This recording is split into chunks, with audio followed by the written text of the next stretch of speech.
12시 많은 참여 바랍니다.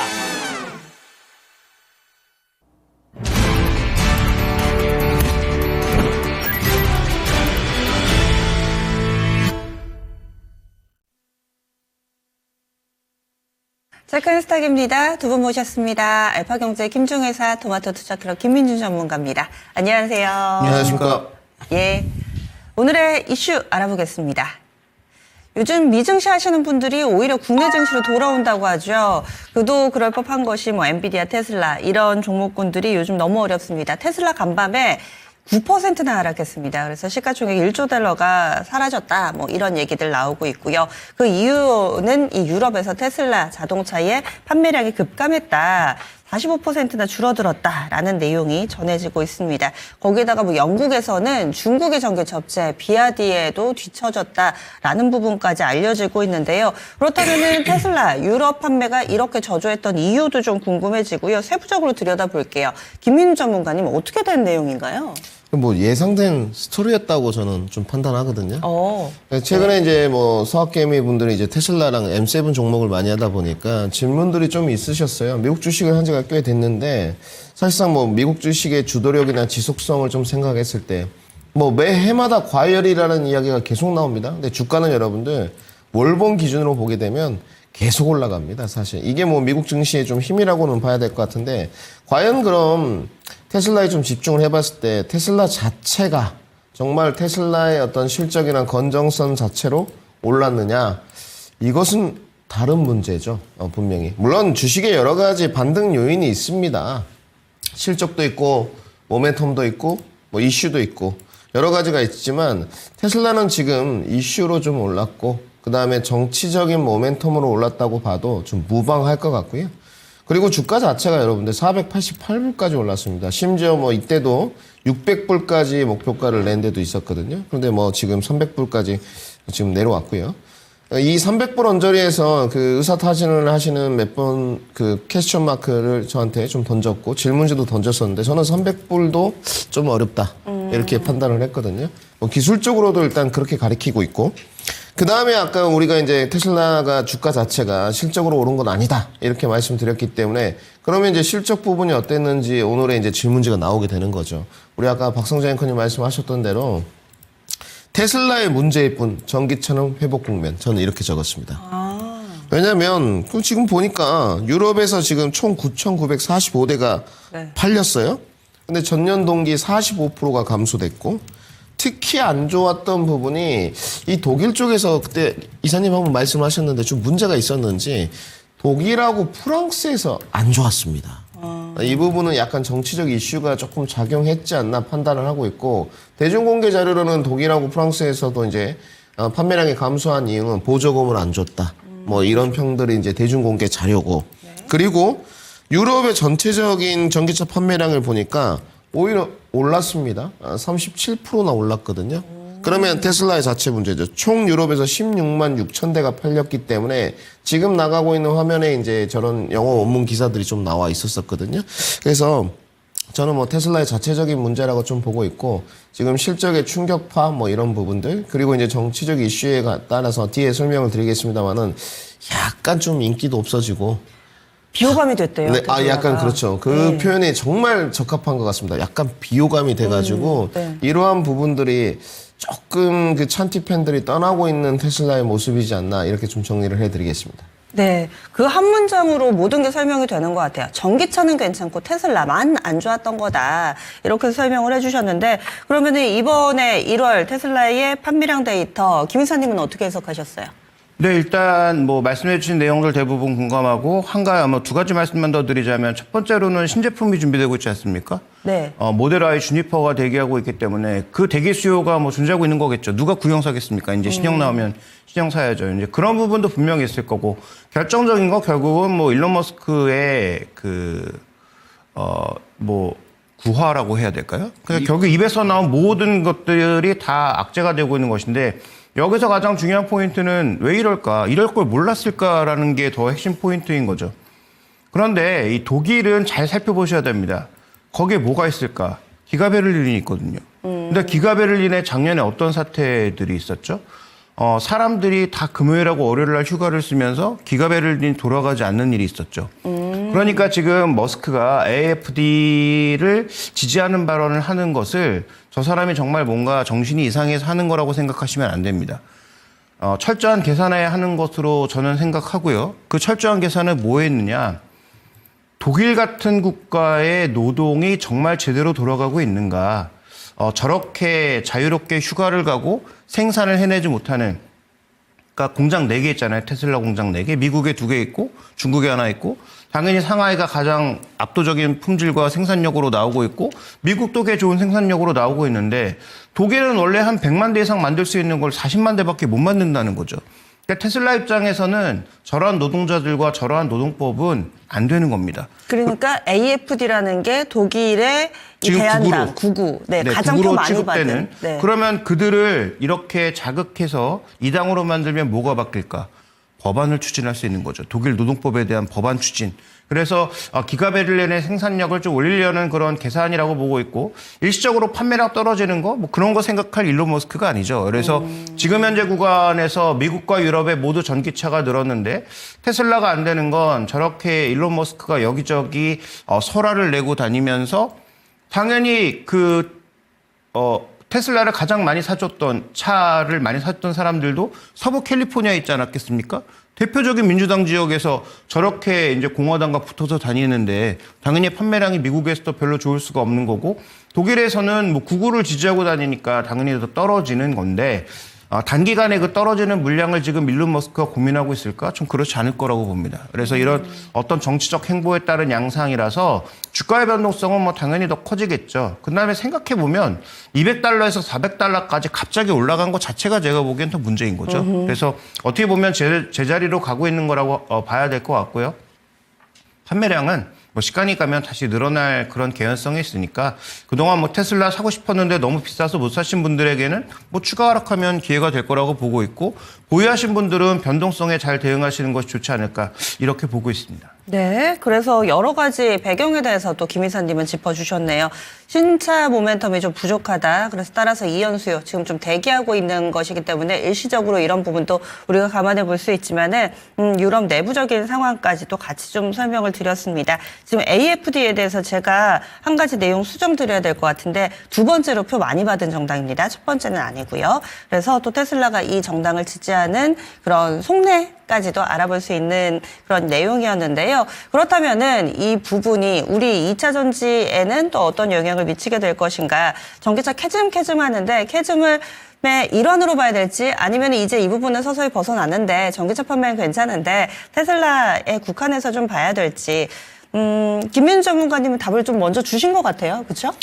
저는 저하고 거의 비슷하시네요. 그 이사님도 오늘 제가 그 두 번째 질문지에 캐시마크에 답변을 달면서 이렇게 달았거든요. 늘어나는 안티팬과 우익 성향 발언 진행. 저는 이 부분이 최근에 테슬라의 주가를 좀 끌어내렸다고 보고 있고요. 물론 올라간 것도 이사님과 거의 동감하고 있습니다. 정치적인 입김이죠. 사실 정책 효율부 수장이 냈다는. 그건 우리가 사실은 인정을 해줘야 됩니다. 테슬라의 일론 머스크의 올인 전략이 통했던 부분이고, 사실 그는 천재입니다. 그건 확실한 것 같고요.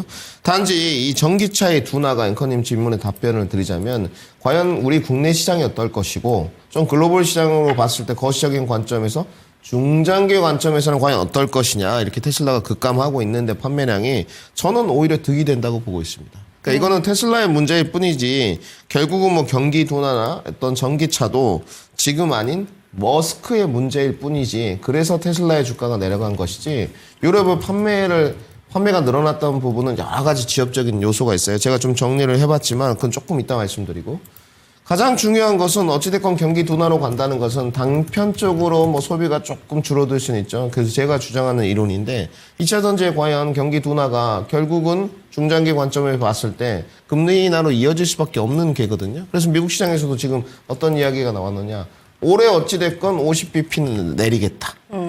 결국은 여러분들 금리가 더더욱 내려오거나 내려오지 않거나 유동성 공급이 안 되면 전기차 판매량이 크게 늘어날 일은 없어요. 대세적인 친환경의 흐름이긴 하지만 돈이 없는데 누가 사겠습니까? 보조금을 안 주는데 누가 사겠습니까? 유럽 지역에서도 보조금을 지급했어요. 이런 부분 지역적인 뉴스가 있고, 그 다음에 아까 이사님이 말씀하셨던 제품의 신선도와 모델 라인업의 부재.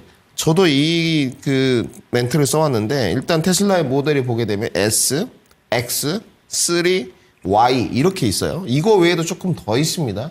근데 이 기존 모델에 저는 노후화라고 단어를 적었어요. 맞아요. 너무 오래됐어요. 너무 오래됐기 때문에 이제 신박하지가 않죠. 누가 이 1억 원 정도에 하는 가격에 이런 오래된 올드 모델의 올드카도 아니고 이걸 사겠습니까? 테슬라가 올드카 느낌? 차라리 그럴 거면 예전에 한 30년 전에 각그랜저를 사죠. 요즘에 MZ세대들 그 올드카들 많이 타고 다니거든요. 그렇기 때문에 어울리지 않는 쪽이고 일단 가장 또 중요한 건 유럽에서는 그 사이버 트럭이 공식적으로는 미출시됐습니다. 이런 부분도 좀 크단 말이죠, 지금. 물론 자기가 이제 천재이다 보니까 어떤 정치적 입김을 작용해서 뭐 여러 가지 법안 수정도 할 것이라고 판단됩니다만은 이런 부분은 또 미출시됐다는 거. 그러다 보니까 유럽에서 어떤 현상이 지금 일어나고 있느냐. 로컬 브랜드를 선호해요. 이게 또 큽니다. 지금 유럽에 보시게 되면 뭐 폭스바겐이라든지 BMW i4라든지 이런 로컬 브랜드를 좀 선호하게 되고 네. 그다음에 이제 그 어떤 품질이나 테슬라의 신뢰도나 특히 마지막 거 가격 보조금이죠. 네. 이게 메리트가 없는 거예요. 테슬라는 적게 받거나 못 받고 있습니다. 그러니까 다른 차들을 사버린다는 거고 물론 그것은 이제 BYD도 해상상에 있는 것입니다만은 이러한 부분들 그러니까 이 모든 지금 문제점이 뭘 가리키고 있죠? 테슬라를 가리키고 있는 거죠. 단지 이제 테슬라가 멀티플이 있고 전기차만 있는 것은 아니기 때문에 이 부분은 뭐 다르게 봐야 되겠습니다만은 어찌됐건 뭐 경기 둔화로 이어지는 부분이 전체적인 전기차의 판매를 단기적으로는 감소시킬 수 있지만 중장기적으로는 판매가 늘어나는 효과로 들어갈 것이다. 저는 이렇게 보고 있고 국내가 이제 문제인데 결국은 국내가 이제 눌림목에 좀 들어갔어요. 이때 잡으셔야 되고요. 2차 전지 종목들은 무엇을 잡는지는 우리 뭐 시청자분들의 이제 뭐 선택입니다만은 결국은 이제 강하게 하방 경직성을 확보할 수 있는 게 무엇이냐? 결국 실적밖에 없죠.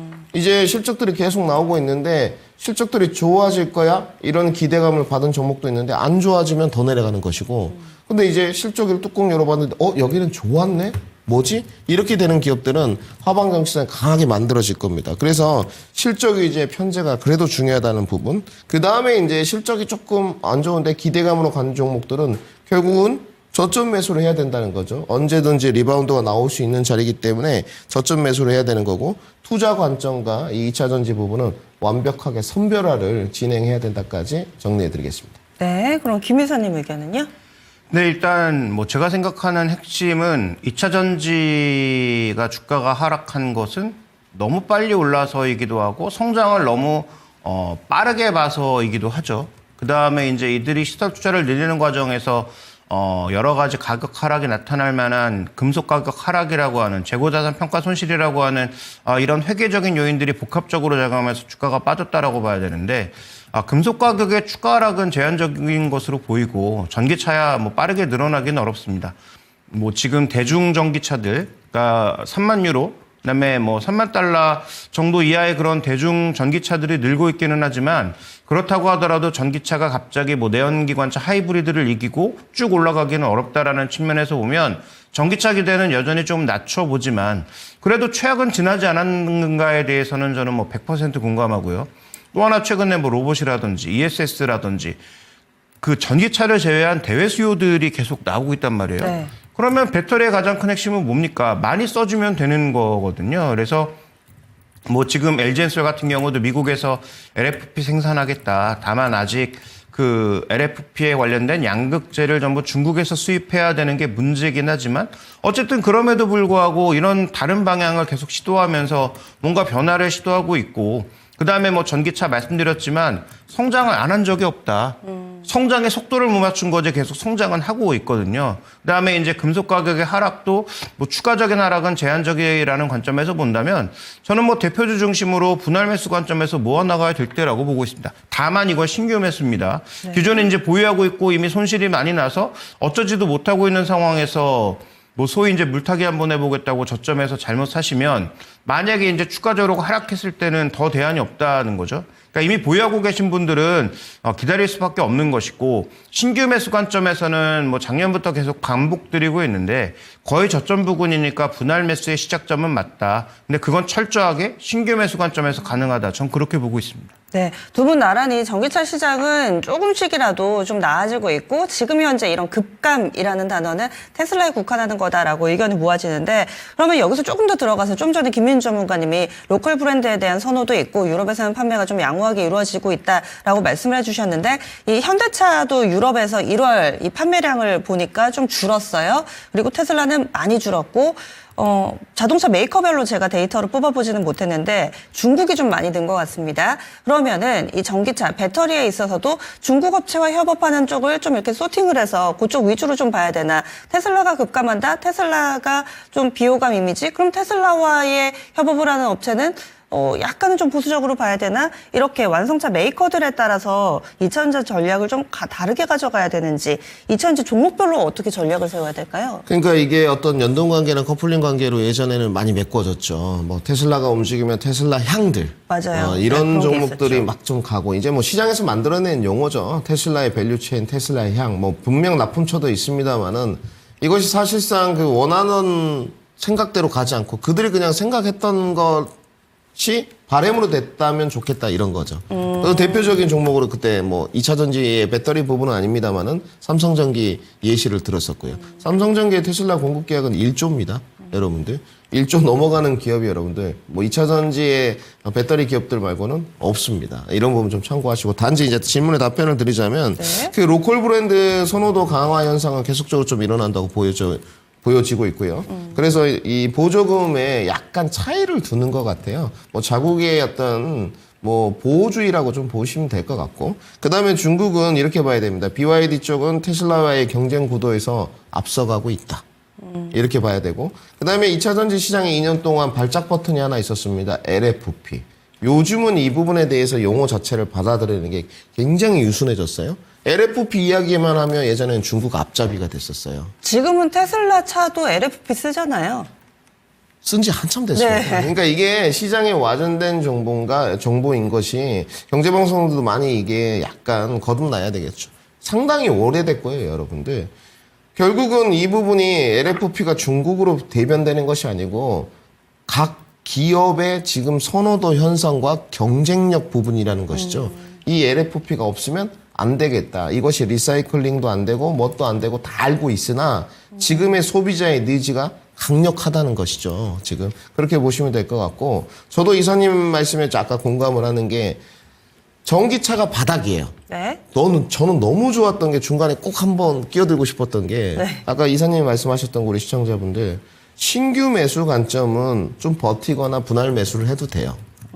근데 기존 보유자분들이 만약에 또 다시 한번 2차 전지 전체적인 비중을 늘려서 물타기를 한다? 근데 빠졌어요? 그러면 여러분들 순환매가 막힙니다. 대안이 없어져요.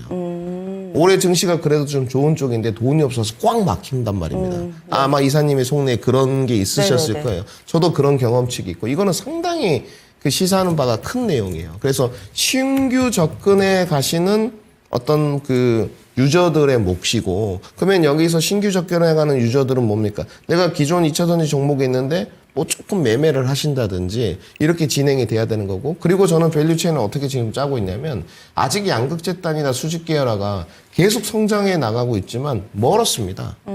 지금 적자인데요. 뭐가 숫자로 증명되는 게 하나도 없고 굳이 뭐 밸류에이션 이런 걸 말하지 않더라도요. 그러면 지금 실적이 찍히고 있는 기업들이 있거든요. 그 기업들의 위주에 올해가 적어도 선별화가 되지 않을까. 뭐 PNT, CIS 이런 거 말고도 우신 시스템 이런 종목들도 실적 그런 대로 나쁘게 쓰지 않았거든요. 보시게 되면 200억 넘게 영업이익들이 있어요. 그리고 이제 대형주 배터리 셀 위주로 좀 봤을 때 그래도 성장주에 대한 프리미엄이 많이 지금은 사그라들었기 때문에 저점 반등을 하지 않을까. 그래서 저는 셀메이커 위주, 그 다음에 좀 실적 있는 기반 종목들로 그것이 스몰캡 종목이라도 좀 편제를 하는 게 좋지 않겠느냐 이렇게 정리를 해드리겠습니다. 실적 위주로 골라봐야 된다. 김 이사님은 그러면 2차전지 내에서 종목 선별화는 어떻게 해야 된다고 보세요? 네, 결국은 이쪽도 비싸게 팔 수 있다는 그런 기대감이 있었지만 비싸게 팔 수 없는 게 검증이 됐죠. 차 가격이 비싸면 아무도 사지 않는다. LFP의 채택 이유는 뭐겠습니까? LFP의 품질이 좋아진 부분도 있지만 결국 LFP를 써서 차 가격을 낮출 수 있기 때문이 핵심 아니겠습니까?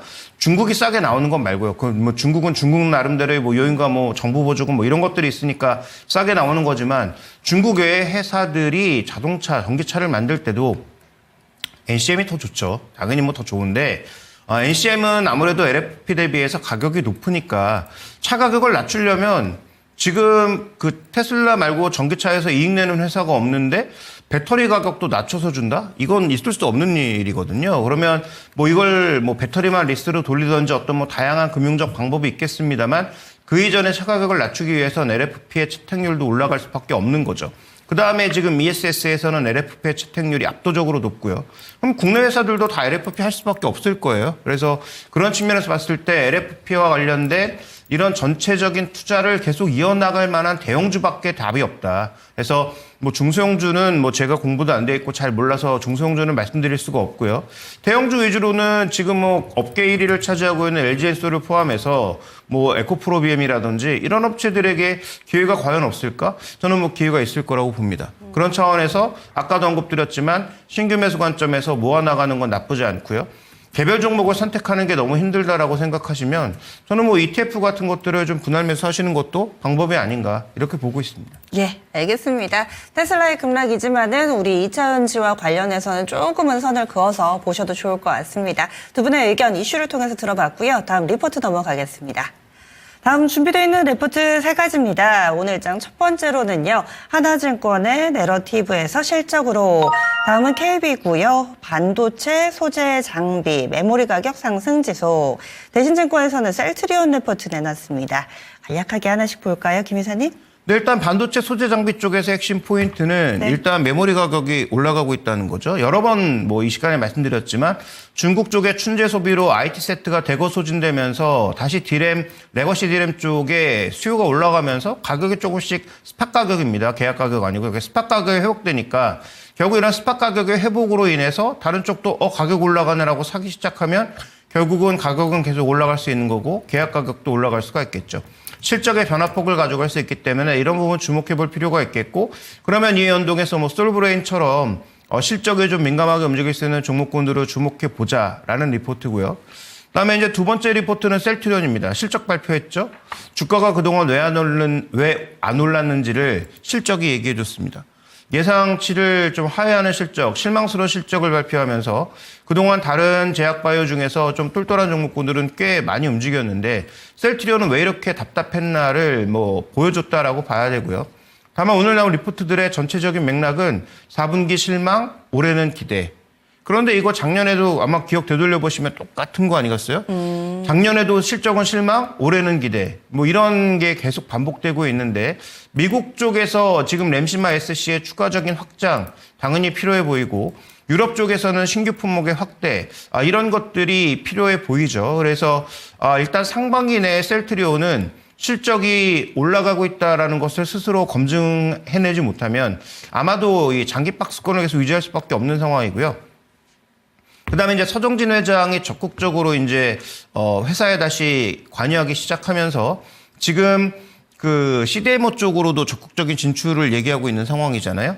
그럼 만약에 실적이 올라오지 않는다면 셀트리온이 새로운 분야에서 뭔가 시그널을 줄 수 있다는, 성장의 시그널을 줄 수 있다는 걸 확연하게 보여줘야 되겠죠. 그래서 그 두 가지가 없다면 셀트리온은 올해도 좀 부진할 수밖에 없는데 일단 저도 굉장히 뭐 기대를 가지고 있습니다. 가격적으로는 매력이 있는 건 사실인 것 같고요. 네. 그다음에 CDMO 쪽에서 의미 있는 어떤 성과, 뭐 수주 성과라든지 아니면 어떤 시설 같은 것들을 좀 보여준다면 그런 측면에서 의미 있는 반전이 나타날 수 있을 것으로 봐서 셀트리온은 뭐 여전히 주가도 별로 안 좋고 긍정적으로 볼 수 있는 요인들이 아직까지 별로 보이지 않지만 그런 요소들을 하나하나 깨 나갈 때가 반등의 시작점이라고 볼 수가 있기 때문에 일단 뭐 미국보다는 유럽 쪽에서의 품목 확대, 그 다음에 CDMO를 포함한 신규 사업의 움직임을 한번 잘 주목해 보실 필요가 있을 것 같습니다.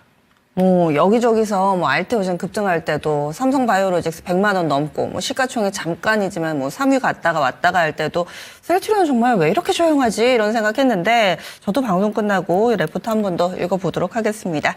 그러면은 하나증권입니다. 내러티브에서 실적으로 어떤 얘기인가요? 네, 결국은 지금 올라가고 있는 종목 중에 상당수가 뭐 숫자를 봤다라기보다는 내러티브로 올라가고 있는 상황인데 이제 1분기 실적이 발표가 되면서 아무래도 숫자로 좀 돌아올 가능성이 높다 이렇게 보고 있고요.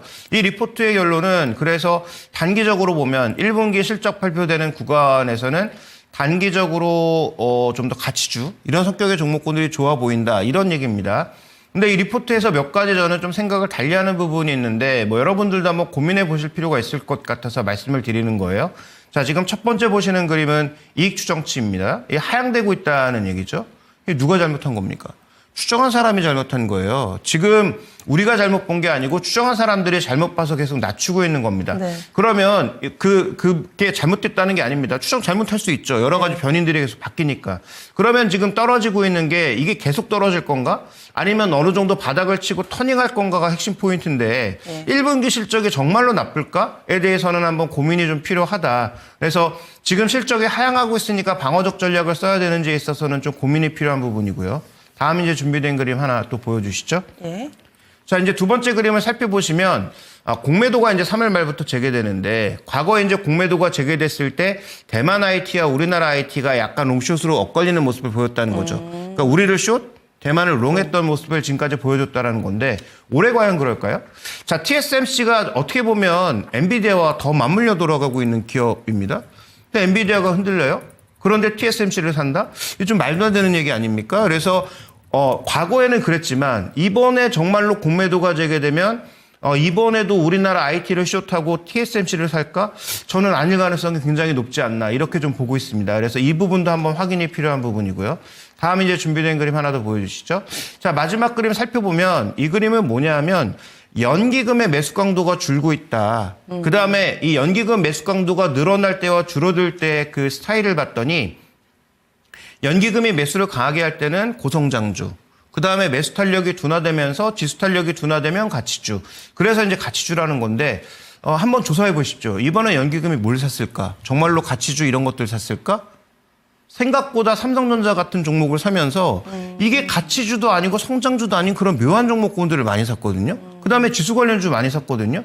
그러면 이번에 연기금 매수가 어제 이제 매수 탄력도가 확 줄었는데 과연 그 과거의 경험이 이번에도 동일하게 적용될 수 있을까에 대해서는 저는 이건 좀 물음표가 달려있는 것들이다. 그래서 오늘 리포트 퀀트 리포트인데 이 과거의 퀀트 자료가 지금 동일하게 적용할 수 있는지에 대해서는 조금 많은 생각을 하게 만드는 리포트다. 그래서 이게 맞다 틀리다는 저도 모릅니다. 다만 상당히 많은 고민을 하게 좀 만들어줬다는 측면에서 여러분들도 이 풀 리포트를 한번 읽어보시고 이와 같은 논리 구조가 맞는지를 한번 생각해 보시면 여러 가지 투자 아이디어를 생각해 볼 수 있지 않을까 이렇게 좀 생각이 듭니다. 맞습니다. 증권사가 다 맞으라는 법도 없죠. 읽으시면서 무지성으로 받아들이는 것이 아니라 내 방식으로 곱씹어서 또 얼마나 투자 스타일에 녹여내는지도 참 중요합니다. 이 대만 IT와 공매도 재개를 연결시키는 이런 데이터는 사실 평소엔 찾아보기가 좀 힘드실 텐데요. 레포트에 있는 내용 소개를 해주시고 또 어떤 부분들은 우리가 비판적인 사고로 어떤 부분은 또 우리가 쭉 흡수를 해야 될 만한 부분들이 있으니까요. 같이 좀 봐주시면 좋겠습니다. 레포트 알아봤습니다. 그러면 빅데이터 넘어가 보시죠. 오늘의 빅데이터입니다. 자화전자를 들고 오셨는데요. 소개를 좀 해주세요. 근데 오늘 사이드 쪽으로 좀 돌려봤습니다. 사실 뭐 이거보다 상승 확률이 오늘 수요일 뭐 많이들 기대하실 텐데 목표가가 높게 나오는 쪽은 많았습니다. 그러면 우리 시청자분들 목표가 높게 나오는 거 갖고 오시지 이거 갖고 왔느냐 뭐 이러실 것 같은데 네. 아직 제가 조정하는 미국 증시 조정폭이 좀 남아 있습니다. 그때도 어제도 말씀드렸는데 뭐 354에서 340, 뭐 341 이렇게 말씀드리니까 말도 안 된다 이러셨는데 어느덧 어제 뭐 343까지 빠지더라고요. 오늘 또 사실상 뭐 추가적인 낙폭이 좀 진행될 수밖에 없고 뭐 우리 시장의 반등 트리거는 지금 삼성전자의 버팀목밖에 없습니다. 근데 뭐 예전과는 달라진 모습이고 단지 미국 증시의 조정폭이 제가 원하던 수준까지 안 내려왔거든요. 뭐 코멘트 하나 좀 해드리면 들어가기 전에 선물 기준으로 2500에서 2700 정도는 타겟팅을 하고 있습니다. 그렇기 때문에 지금 선물 기준으로 아직도 조정폭이 상당히 남아있죠. 지금 21,219거든요. 그렇기 때문에 제가 원하는 수준까지 안 내려왔다는 부분. 그럴 때 그러면 빅데이터가 여러 가지를 가리키고 있었어요. 오늘 목표가가 가장 조금 높게 나오는 쪽들이 삼성전자 밸류 체인 향형들이었습니다. 물론 뭐 제가 삼성전자를 좋아해서 그런 건 아니고 삼성전자 밸류 체인 향했다는 좀 힌트를 드리고 그렇다면 최근에 미국 증시가 좀 빠질 때도 뭔가 안정적인 역할을 했던 부분들의 종목이 무엇인가 이렇게 질문지를 던져봤는데 애플이더라고요. 애플이 여러분들 그나마 뭐 TSMC 이런 것들 다 부러졌고요. 지금 그나마 견조하게 좀 버티고 있는 모습입니다. 그랬을 때 애플 향들을 봐야 된다는 건 아니고 뭔가 기술적으로 만들어져 있는 종목들을 뭐 BH부터 LG이노텍 등등 여러 가지 뭐 어제 ITM 반도체가 좀 올랐어요. 뭐 등등 다 돌려봤는데 자화전자가 좀 포착이 되더라고요. 뭐 액추에이텍 쪽을 안 본 건 아닌데 또 오랜만에 또 자화전자 열어서 공부를 해보니까 실적도 괜찮아요. 작년에 뭐 그렇게 시장이 별로 좋지 않았는데 뭐 400억대 흑자를 썼고 올해도 실적이 지금 괜찮은 쪽으로 나와 있습니다. 일단 그러면 실적은 문제가 없고 앞으로 이제 자화전자가 어떤 행보를 보일지는 모르겠습니다만은 과연 수요가 있을 것이냐에 대해서 이제 질문지를 딱 던져봤는데 수요도 있을 것 같더라고요. 그래서 저는 이걸 이제 빅데이터로 돌려서 하니까 결국은 지금 가격 레인지 범위에서는 어느 정도 접근이 가능한 쪽이고요. 약간 시장이 좀 오늘 도와줘야 되겠죠. 약간 사이드 쪽으로 돌면 충분히 이제 기술적으로 피보나치 되돌림 지역까지 뭐 60%, 50% 정도까지 내려왔거든요. 그래서 반등이 가능한 쪽으로 지금 측정됐습니다. 거래량은 아직 죽지 않았고 최근에 뭐 거래량 발생되고 거래량 없이 좀 눌러줬고요. 목표가가 보니까 16,500원까지 나오고 더 높게도 나왔습니다만은 1차적으로 그렇게 제시하고요. 손절가 굉장히 짧습니다. 13,500원.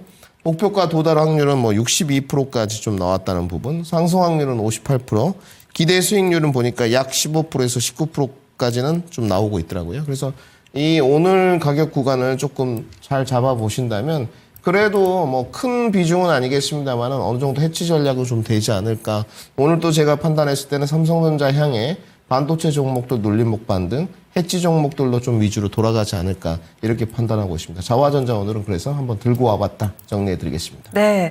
오랜만에 그동안에는 종목을 소개만 해주셨는데 구체적으로 빅데이터를 쭉 뽑아가지고 가격 전략까지 주셨어요. 자화전자입니다. 매수는 14,000원에서 14,500원 사이로 제시가 됩니다. 어제 종가가 이 정도 수준이니까 여기에서 또 사보시면 될 것 같고요. 목표 주가는 16,500원, 손절 라인 13,500원. 리스트 관리가 좀 타이트하다라는 점 좀 기억해 주시면 좋겠습니다. 이렇게 해서 빅데이터까지 알아봤습니다. 체크인스탁이었습니다.